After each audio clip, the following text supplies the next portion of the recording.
Hi hello ನಮಸ್ತೆ ಸ್ನೇಹಿತರೆ, ಎಲ್ರಿಗೂ ಕೂಡ ಮತ್ತೊಮ್ಮೆ ನಿಮ್ಮ ಯೂಟ್ಯೂಬ್ ಚಾನಲ್ಗೆ ಪ್ರೀತಿಯ ಸ್ವಾಗತ. ಮೊದಲನೇದಾಗಿ KS ಆಸ್ಪಿರೆಂಟ್ಸ್ಗಳಿಗೆ ಒಂದು ಮಾಹಿತಿ ಏನಪ್ಪ ಅಂತಂದರೆ, ಇವತ್ತು ಹೇಳಿದ್ದೆ ನಾನು ಕೋರ್ಟ್ದು ಹಿಯರಿಂಗ್ ಮೇ ಬಿ ಆಗ್ಬೋದು ಅಂತ. ಬಟ್ ಕೋರ್ಟ್ ಹಿಯರಿಂಗ್ ಇವತ್ತು ಜಡ್ಜಸ್ಸು ಆ ಒಂದು ವಿಷಯವನ್ನು KS ಪ್ರಕರಣವನ್ನು ಕೈಗೆತ್ತಿಕೊಂಡಿಲ್ಲ. ಸೊ ಆದ ಕಾರಣಕ್ಕಾಗಿ ಹಿಯರಿಂಗ್ ಇವತ್ತು ನಡೆದಿಲ್ಲ. ಅಗೇನ್ ಈ ವಿಡಿಯೋ ನೀವು ಆಲ್ರೆಡಿ ತಮ್ಮನ್ನ ನೋಡಿರ್ತೀರ, specially for the second PUC ಸ್ಟೂಡೆಂಟ್ಸ್ಗಳಿಗಾಗಿ.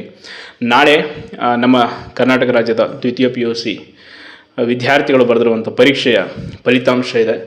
ಈಗಾಗಲೇ ಪರೀಕ್ಷೆ ನಡೆದಿರುವಂಥದ್ದು ಗೊತ್ತೇ ಇರುತ್ತೆ ಎಲ್ರಿಗೂ ಕೂಡ. ಮಾರ್ಚ್ 20ಕ್ಕೆ ಪರೀಕ್ಷೆ ಕೊನೆ ಆಯಿತು. ಒಟ್ಟು 7 ಲಕ್ಷ ಒಂದು ವಿದ್ಯಾರ್ಥಿಗಳು ನಮ್ಮ ರಾಜ್ಯದಲ್ಲಿ ದ್ವಿತೀಯ PUC ಪರೀಕ್ಷೆಯನ್ನು ಬರೆದಿರುವಂಥದ್ದು, ಬಾಲಕಿಯರು ಬಾಲಕರು ಎಲ್ಲರೂ ಸೇರಿ ಒಟ್ಟಾರೆಯಾಗಿ 1771 ಕೇಂದ್ರಗಳಲ್ಲಿ ಪರೀಕ್ಷೆಗಳಾಗಿರುವಂಥದ್ದು. ಇಡೀ ರಾಜ್ಯಾದ್ಯಂತ ಈ ಒಂದು ಫಲಿತಾಂಶದ ಬಗ್ಗೆ ಎಲ್ಲ ಒಂದು ವಿದ್ಯಾರ್ಥಿಗಳು ಕಾಯ್ತಾ ಇದ್ರಿ. ಅಧಿಕೃತವಾಗಿ ಒಂದು ಮಾಧ್ಯಮ ಪ್ರಕಟಣೆಯ ಮೂಲಕ ಮಾಹಿತಿ ಸಿಕ್ಕಿರುವಂಥದ್ದು ಇವತ್ತು. ನಾಳೆ 12 ಗಂಟೆ ಅಷ್ಟರಲ್ಲಿ ಒಂದು ಫಲಿತಾಂಶ ನಿಮಗೆ ಪ್ರಕಟ ಆಗುತ್ತೆ. ಆಫ್ಟರ್ ಮಧ್ಯಾಹ್ನ 1:30-2 ಗಂಟೆ ಆದಮೇಲೆ ನೀವು ವೆಬ್ಸೈಟಲ್ಲಿ ನೋಡ್ಬೋದು. ಯಾವ ವೆಬ್ಸೈಟ್ ಅಂದರೆ ನಿಮ್ಗೆ ಗೊತ್ತೇ ಇದೆ, kr.result.nic ಅನ್ನೋ ಒಂದು ವೆಬ್ಸೈಟು. ಪ್ರತಿ ವರ್ಷ ಕೂಡ ಅದರಲ್ಲಿ ಫಲಿತಾಂಶವನ್ನು ನೋಡ್ತಾ ಇರ್ತೀರ. ಬಟ್ ನನ್ನ ಒಂದು ಸ್ಪೆಷಲ್ ಒಂದು ಕಿವಿ ಮಾತು ಏನಪ್ಪ PUC ವಿದ್ಯಾರ್ಥಿಗಳಿಗೆ ಅಂತಂದರೆ, ಫಲಿತಾಂಶವನ್ನು ಸಕಾರಾತ್ಮಕವಾಗಿ ಸ್ವೀಕರಿಸಿ ಫಲಿತಾಂಶಕ್ಕೆ ಮಾನಸಿಕವಾಗಿ ಸಿದ್ಧರಾಗಿರಿ. ನೀವು ಸೈನ್ಸೇ ಮಾಡಿರಲಿ, ಕಾಮರ್ಸ್, ಆರ್ಟ್ಸ್, ಎನಿ ಒಂದು ಬ್ಯಾಕ್ಗ್ರೌಂಡ್ ಇರಲಿ, ಬಟ್ ನಿಮ್ಮ ಒಂದು ಫಲಿತಾಂಶದ ಮೇಲೆ ಹೆಚ್ಚು ನೀವು ಏನು ಪರಿಶ್ರಮ ಹಾಕಿರ್ತೀರ ಅಷ್ಟು ನಿಮಗೆ ಮಾರ್ಕ್ಸ್ ಬಂದೇ ಬರುತ್ತೆ. ಹಾಗೇನು ನೀವು ಏನೇ ಫೇಲ್ ಆಗಲಿ ಪಾಸ್ ಆಗಲಿ, ನಿಮ್ಗೊಂದು ಮತ್ತೊಂದು ಪರೀಕ್ಷೆ ಇರುತ್ತೆ, ಬರೆದು ಪಾಸ್ ಮಾಡ್ಕೊಳ್ಬೋದು. ಪಾಸಾಗಿ ಒಳ್ಳೆ ಮಾರ್ಕ್ಸ್ ತೆಗೆದುಕೊಂಡವರಿಗೆ ಒಳ್ಳೆ ಭವಿಷ್ಯ, ಅಂದರೆ ಮುಂಚೆ ಒಳ್ಳೆ ಕಾಲೇಜ್ ಸಿಗುತ್ತೆ, ಮುಂದೆ ಪದವಿ ವ್ಯಾಸಂಗಕ್ಕೆ ಅಥವಾ ಮುಂದೆ ನೀವೇನೇನೋ ಕನಸನ್ನು ಇಟ್ಕೊಂಡಿರ್ತೀರ ಅದಕ್ಕೊಂದು ಒಳ್ಳೆ ಅವಕಾಶ ಇರುತ್ತೆ. ಫೇಲ್ ಆದವರಿಗೆ ಖಂಡಿತವಾಗಿ ಯಾವುದೇ ಕಾರಣಕ್ಕೂ ನೀವು ನರ್ವಸ್ ಆಗುವಂಥದ್ದು. ಹಲವಾರು ಜನ ನೋಡಿದ್ದೀನಿ ನಾನು, SLC ಪರೀಕ್ಷೆಯನ್ನು ಫಲಿತಾಂಶನೇ ಬಂದಿಲ್ಲ, ಪೇಪರ್ ಬಂದ ತಕ್ಷಣ ಸೂಸೈಡ್ ಮಾಡ್ಕೊಂಡಿರೋವಂಥದ್ದು ಘಟನೆಗಳು ಈ ವರ್ಷ ನಡೆದಿದೆ. ದಯವಿಟ್ಟು ಅಂತಹ ಕೆಲವೊಂದಿಷ್ಟು ಕೆಲಸಗಳನ್ನು ಯಾರು ಕೂಡ ಮಾಡೋಕ್ಕೆ ಹೋಗಬೇಡಿ. ಕಾರಣ ನಮ್ಮ ಒಂದು ಬದುಕು, ಪರೀಕ್ಷೆ, ಅಂಕ ಎಲ್ಲದಕ್ಕೂ ಮೀರಿದಂತೆ ಇನ್ನೂ ಹೆಚ್ಚಿನದಾಗಿದೆ. ಅದನ್ನು ನಾವು ಸ್ವೀಕರಿಸಬೇಕು, ಅದನ್ನು ನಾವು ಮುಂದುವರ್ಸ್ಕೊಂಡು ಹೋಗು. ಕೇವಲ ಮಾರ್ಕ್ಸ್ ತೆಗೆದುಕೊಂಡವರೇ ಇವತ್ತು ಏನೋ ಒಂದು ಮಾಡಿಬಿಡ್ತಾರೆ ಅನ್ನೋದಾಗಿದ್ದರೆ, ಇವತ್ತು ನಮ್ಮ ದೇಶ ಆಗಿರ್ಬೋದು, ಇಡೀ ಜಗತ್ತಲ್ಲೇ ಎಲನ್ ಮಸ್ಕ್ ಅಂತವರು ಅಥವಾ ಕಾಲೇಜ್ ಡ್ರಾಪರ್ಸು ಏನೇನೋ ಸಾಧನೆ ಮಾಡಿರೋಂಥವ್ರು ಇದ್ದಾರೆ. ಆ್ಯಂಡ್ 12th ಫೇಲ್ ಆಗಿರೋಂಥವ್ರು ಎಷ್ಟೋ ಜನ ಅಚೀವರ್ಸ್ ಇದ್ದಾರೆ. ಅವರೆಲ್ಲ ಒಂದು ಇನ್ಸ್ಪೈರ್ ಆಗಿ ತೆಗೆದುಕೊಳ್ಬೇಕು. ಕೇವಲ ನಾವು ಪಡೆದಂಥ ಮಾರ್ಕ್ಸ್ಗಳಿಗಿಂತ ನಮ್ಮಲ್ಲಿರ್ತಕ್ಕಂಥ ಕೌಶಲ್ಯ ಮತ್ತು ಜ್ಞಾನ ಇವೆರಡು ಎಲ್ಲ ಸಮಯದಲ್ಲೂ ಕೂಡ ನಮ್ಮನ್ನು ಕೈ ಹಿಡಿತವೆ. ಇದನ್ನು ಮಾತ್ರ ಮರಿಬಾರ್ದು.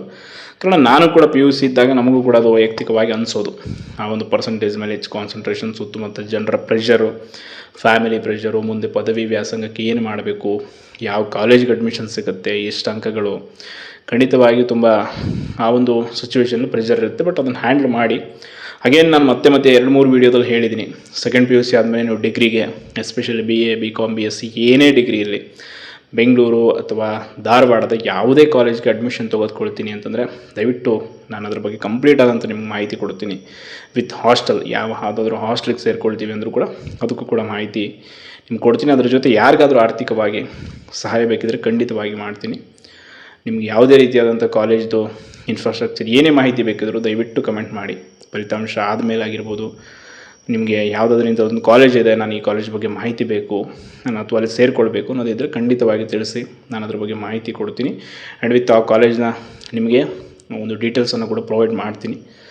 ಹಾಗೆ ಹಾಸ್ಟೆಲ್ ಕೂಡ ಅಷ್ಟೇ. ತುಂಬ ಜನ ಈಗ ಬೆಂಗಳೂರಿಗೆ ಪದವಿ ವ್ಯಾಸಂಗಕ್ಕೆ ಬರೋದ್ರ ಜೊತೆ ಕಾಂಪಿಟೇಟಿವ್ ಓದೋ ಆಸ್ಪಿರೆಂಟ್ಸ್ ಆಸೆ ಇರುತ್ತೆ. ನಾನು ಡಿಗ್ರಿ ಮಾಡ್ತಾ BA ಮಾಡ್ಕೊಂಡು ಏನೋ ಮಾಡ್ತೀನಿ, UPSC ಓದ್ತೀನಿ ಅಥವಾ ಏನೋ ಬೇರೆ ಬೇರೆ ಪರೀಕ್ಷೆಗಳ ತಯಾರಿ ಮಾಡೋರಿಗೆ ಖಂಡಿತವಾಗಿ ಒಂದೊಳ್ಳೆ ಹಾಸ್ಟೆಲನ್ನು ಸಜೆಸ್ಟ್ ಮಾಡ್ತೀನಿ ನಾನು ಪರ್ಸ್ನಲಿ.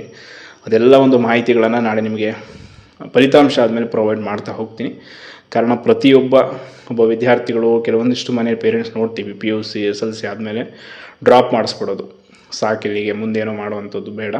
ದಯವಿಟ್ಟು ಒಂದು ಪದವಿ ಅನ್ನೋದು ಒಂದು ಡಿಗ್ರಿ ಕಂಪಲ್ಸರಿ ಎಲ್ಲರೂ ಕೂಡ ಮಾಡ್ಕೊಳ್ಳೇಬೇಕು. ಕಾರಣ ಇವತ್ತು ಎಷ್ಟೋ ಪರೀಕ್ಷೆಗಳು, UPSC ಅಂತ ಉನ್ನತ ಮಟ್ಟದ ಪರೀಕ್ಷೆಗಳು ಡಿಗ್ರಿ ಮೇಲೆ ನಿಮ್ಮನ್ನು ಪರೀಕ್ಷೆಗೆ ಅರ್ಹತೆಯನ್ನು ಸಿಗೋದು ಬರೆಯೋದಕ್ಕೆ. ಆದ ಕಾರಣ ಮಿನಿಮಮ್ ಒಂದು ಗ್ರ್ಯಾಜುಯೇಷನನ್ನು ಮಾಡಿಕೊಳ್ಳಬೇಕು. ಖಂಡಿತವಾಗಿ ಅದು ಎಲ್ಲರಿಗೂ ಕೂಡ ಅವಶ್ಯಕತೆ ಇರುವಂಥದ್ದು ಅಂತ ಹೇಳ್ತಾ, ಆಲ್ ದಿ ಬೆಸ್ಟ್. ಎಲ್ರಿಗೂ ಕೂಡ ಶುಭ ಆಗಲಿ. ನಾಳೆಯ ಫಲಿತಾಂಶ ನಿಮ್ಮ ಪರವಾಗಿರಲಿ. ಎಲ್ಲರಿಗೂ ಮತ್ತೊಮ್ಮೆ ನನ್ನ ಚಾನಲ್ನ ಪರವಾಗಿ ನಿಮಗೆ ಆಲ್ ದಿ ಬೆಸ್ಟ್ ಹೇಳ್ತಾ ಧನ್ಯವಾದಗಳು.